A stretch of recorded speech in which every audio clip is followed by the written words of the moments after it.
குருவே சரணம். வெற்றிகளை தந்திடும் விஜயதசமி நாயகியின் தரிசனம். வாருங்கள், எங்களுடன் அம்பிகையின் தரிசனத்தை காணலாம்.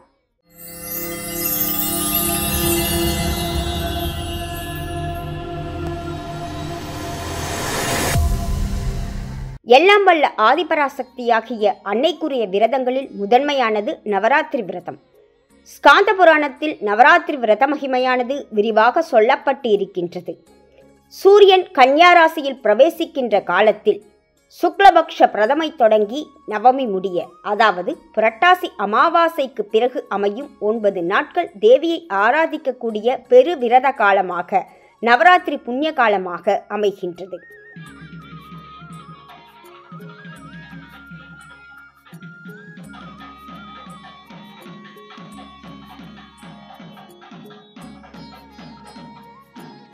பொதுவாக ஒரு வருடத்திற்கு 12 நவராத்திரிகள். ஒவ்வொரு தமிழ் மாதத்திலும் அமாவாசைக்கு பிறகு அமையக்கூடிய 9 நாட்களும் நவராத்திரி புண்ணிய தினங்களாக போற்றப்படுகின்றன. இவற்றுள் 4 மிக முக்கியமானவை: வசந்த நவராத்திரி, சாரதா நவராத்திரி, ஆஷாட நவராத்திரி, ஷியாமலா நவராத்திரி. இந்த 4ம் சாக்த உபாசகர்களால் 4 பருவ காலங்களை அனுசரித்து போற்றப்படுபவை. இவற்றுள் அனைவராலும் பண்டிகையாக கொண்டாடப்படுவது புரட்டாசி மாதத்தை ஒட்டி அமையக்கூடிய சாரதா நவராத்திரி.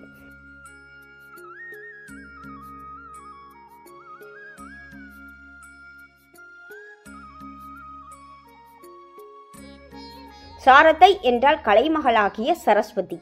அம்பிகையை சரஸ்வதி ஸ்வரூபமாக பூஜிப்பது இந்த நவராத்திரியின் நோக்கம் ஆகும். மூல வெளிச்சமாக இருக்கும் சூரிய ஒளி கிரணமானது இன்னதென்று அறியப்படாமல் இருக்கின்றது. ஆனால் அதுவே ஒளிச்சிதறல் அடையும் பொழுது சப்த வர்ணங்களாக பிரிக்கின்றது. அதாவது அதனுள் இருக்கும் 7 நிறங்களும் பிரிந்து நம்முடைய புறக்கண்களுக்கு புலனாகின்றன. அதே போல ஜெகன்மாதா ஆகிய அம்பிகை மூல பிரகிருதியாக வியாபித்து இருப்பவள். அவளுக்குள் அடங்கியுள்ள பலவிதமான ஸ்வரூபங்கள் தான் துர்கா, லக்ஷ்மி, சரஸ்வதி என போற்றப்படுகின்றன. அவற்றுள் ஒன்றுதான் சாரதை. இத்தகு சாரதையாக அம்பிகையை கொண்டாடிடும் பண்டிகைதான் இந்த சாரதா நவராத்திரி.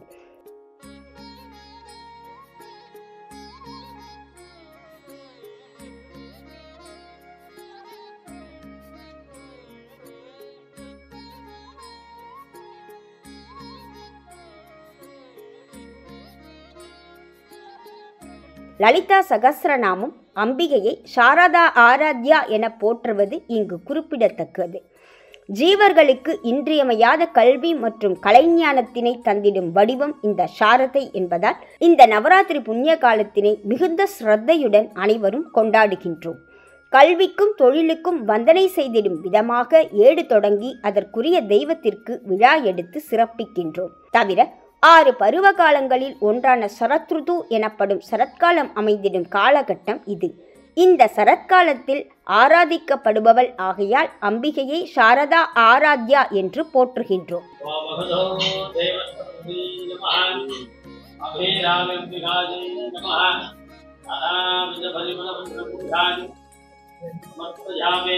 அறிவியல் ரீதியாக கன்யா ராசியில் சூரியன் பிரவேசிக்கும் இந்த காலகட்டத்தில் சூரியனுடைய கிரணங்களும் பூமியில் உள்ள பௌத்தீக சக்திகளும் தொடர்பு கொள்வதால் அனைத்து பொருட்களுமே விருத்தி அடையும் தன்மை இயல்பாக ஏற்பட்டு விடுகின்றது.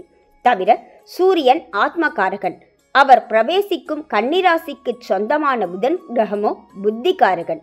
இத்தகு சேர்க்கையினால் புரட்டாசி மாதத்தில் பிள்ளைகளுக்கு வித்யாரம்பம் செய்து வைப்பது மிக சிறப்பானதாக அமைகின்றது. அதிலும் நிறைவு நாட்களில் மனோகாரகனாகிய சந்திரன் சுக்லபக்ஷத்தில் அமைந்திடும் பொழுது அது வெற்றிகளை அளித்திடும் தசமி நன்னாளாக பரிமளிக்கின்றது.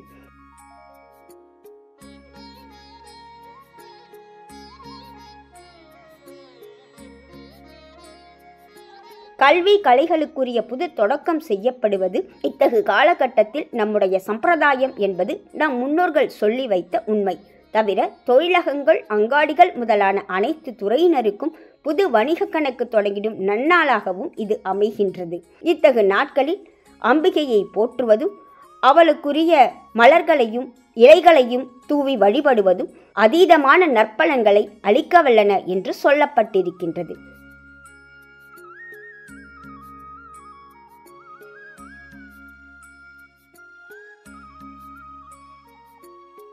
குறிப்பாக சரஸ்வதி தேவிக்கு உரிய வெண்பட்டு, வெண் முத்துமாலை சாற்றி, வெண்தாமரை மற்றும் வெண்ணிற மலர்களால் அர்ச்சித்தல் சிறப்பு. அவருக்கு உரித்தான புத்தகங்கள், ஆயுதங்கள், வாத்திய கருவிகள், எழுது பொருட்கள் ஆகியவற்றை அலங்கரித்து அவற்றையே சரஸ்வதி தேவியாக பாவித்து பூஜித்தலும் சிறப்பானது.